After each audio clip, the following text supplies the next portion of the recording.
ഇത് ഇപ്പോ അയ്യപ്പ സംഘവുമായി ബന്ധപ്പെട്ട് വളരെ കൃത്യമായ കാര്യമാണ് കോൺഗ്രസ് പറഞ്ഞത്. അയ്യപ്പ സംഗമം നടത്തുന്നത് അയ്യപ്പ ഭക്തന്മാരോടുള്ള വിശ്വാസികളോടുള്ള ഐക്യദാർഢ്യമാണ് ഇടതുപക്ഷ ഗവൺമെന്റ് എങ്കിൽ സുപ്രീം കോടതിയിൽ കൊടുത്ത അവിടെ വിട്ട് അവർ പിൻവലിക്കണം. അവർ പിൻവലിക്കാൻ ഇപ്പൊ സമയം കിട്ടില്ലെങ്കിൽ ഞങ്ങൾ അത് പിൻവലിക്കാൻ തയ്യാറാണ് എന്തെങ്കിലും പറയാതെ ഈ അയ്യപ്പ സംഗമം നടത്തിയത് കേരളത്തിൽ ഒരു വർഗീയ ധ്രുവീകരണത്തിന് വേണ്ടിയാണ്. അതിൽ CPM വിജയിച്ചിരിക്കുന്നു. കേരളത്തിൽ വർഗീയ ധ്രുവീകരണം ഉണ്ടാക്കി, ഹിന്ദു ഐക്യമുണ്ടാക്കി BJPയുടെ കയ്യിൽ ഹിന്ദു ആയുധം ഇന്ന് കൊടുത്തിരിക്കുകയാണ്.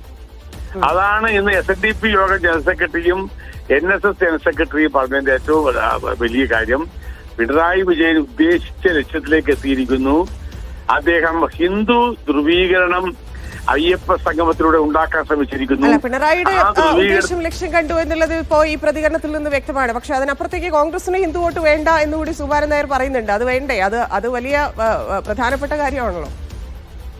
അല്ല, അത് ഹിന്ദു, ഞാൻ അതിനെ കുറിച്ചൊന്നും കടത്തി പറയുന്നില്ല.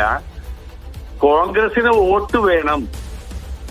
കോൺഗ്രസ് എല്ലാ മതങ്ങളുടെയും എല്ലാ വർഗത്തിന്റെയും വോട്ടുകൾ വാങ്ങുന്ന പാർട്ടിയാണ്. കോൺഗ്രസിൽ പരമ്പരാഗതമായി വോട്ട് ചെയ്തുകൊണ്ടിരിക്കുന്ന എല്ലാ സമുദായങ്ങളും കോൺഗ്രസിൽ തന്നെ വോട്ട് ചെയ്യുമ്പോൾ തർക്കവും വേണ്ട. അതിനുവേണ്ടി മാർക്സിസ്റ്റ് പാർട്ടി നടത്തുന്ന ഈ പറഞ്ഞ അയ്യപ്പ സംഗമം എന്ന് പറയുന്ന വഞ്ചനയ്ക്ക് കൂട്ടുനിന്നുകൊണ്ട് ഞങ്ങൾക്ക് ആവശ്യമില്ല. അവിടെ പോകാതെ തന്നെ ഈ അയ്യപ്പ വിശ്വാസികൾ കോൺഗ്രസിന്റെ കൂടെ നിൽക്കുമെന്ന കാര്യത്തിൽ തർക്കമില്ല. എന്തായിരിക്കും ഇപ്പൊ ഈ LDF സർക്കാരിന്റെ ഒരു നിലപാട് മാറ്റത്തിൽ ഇത്ര ആത്മാർത്ഥതയുണ്ടെന്ന് ഒരു സാമുദായിക നേതാവിന് തോന്നണമെങ്കിൽ അത്രയും ആചാരം സംരക്ഷിക്കാൻ കോൺഗ്രസ് നിന്നില്ല. എന്താണ് നിലപാട് മാറിയത്? എന്ത് നിലപാടാണ് മാറിയത്? CPMന്റെ എന്ത് നിലപാടാണ് ഗവൺമെന്റ് മാറിയത്?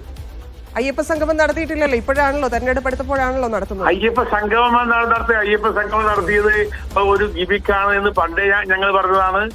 അയ്യപ്പ സംഗമം എന്ന് പറയുന്നത് ഹിന്ദു ഏകീകരണത്തിന് വേണ്ടി പിണറായി വിജയന് നഷ്ടപ്പെട്ട മൈനോറിറ്റി വോട്ടുകൾ നഷ്ടപ്പെട്ടുവെങ്കിൽ അയ്യപ്പ ഭക്തന്മാരായ പിന്നോക്ക സമുദായക്കാരെ കൈതെക്കാൻ വേണ്ടിയല്ല, ഒരു വലിയ മത ധ്രുവീകരണമാണ് പിണറായി വിജയൻ നടത്തിയത്.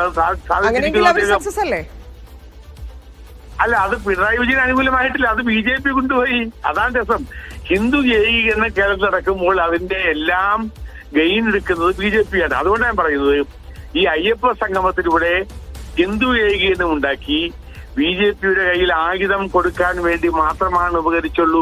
CPMന് വലിയൊരു വട്ടപൂജ്യമാണ് കിട്ടാൻ പോകുന്നത്. ഇപ്പോൾ ഇന്ന് SNDP യോഗവും NSSും എന്തൊക്കെ പിന്തുണച്ചാലും അവിടെ ഇതൊരു പ്രതിസന്ധി ഉണ്ടാക്കിയിട്ടില്ലേ കാര്യമായിട്ട് ഈ സുകുമാരൻ നായരുടെ പ്രതികരണം? അതെങ്ങനെ മറികടക്കും എന്നുള്ളതാണ് കോൺഗ്രസ്.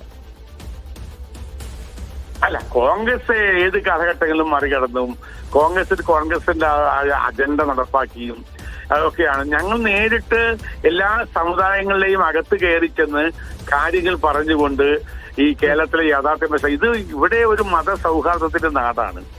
ഈ മതസൗഹാർദ്ദ നാട്ടിനകത്ത് വർഗീയ ധ്രുവീകരണം ഉണ്ടാക്കാൻ ശ്രമിക്കുമ്പോൾ ആ വർഗീയ ധ്രുവീകരണത്തിന് അനുകൂലമായ നിലപാട് സമുദായ നേതാക്കന്മാർ എടുക്കാൻ പാടില്ല എന്ന അഭിപ്രായമാണ് എനിക്കുള്ളത്. ഇവിടെ പിണറായി വിജയൻ ഒരു വർഗീയ ഹിന്ദു ഏകീകരണത്തിന് വേണ്ടി, ഹിന്ദു വർഗീയതയ്ക്ക് വേണ്ടി അദ്ദേഹത്തിന് നഷ്ടപ്പെട്ട മൈനോറിറ്റി വോട്ടുകളിൽ നിന്നും ഹൈന്ദവ വോട്ടുകൾ തിരിച്ചുപിടിക്കാൻ ശ്രമം നടത്തുമ്പോൾ അതിന് അനുകൂലമായ മതസൗഹാർദ്ദ നാട്ടിൽ സമുദായ സംഘടനകൾ, ആ സമുദായ സംഘടനകൾ വർഗീയ ധ്രുവീകരണത്തിന് അനുകൂലമായ നിലപാടെടുക്കുന്നത് ഖേദകരമാണ് എന്നാണ് എനിക്ക് പറയാനുള്ളത്. അത് വെള്ളാപ്പള്ളി നടേശന്റെ നിലപാടിലേക്ക് ശ്രീ സുകുമാരൻ നായർ പോവുക എന്ന് പറയുന്നത് നമുക്ക് സഹിക്കാൻ പറ്റാത്തൊരു കാര്യമാണ്.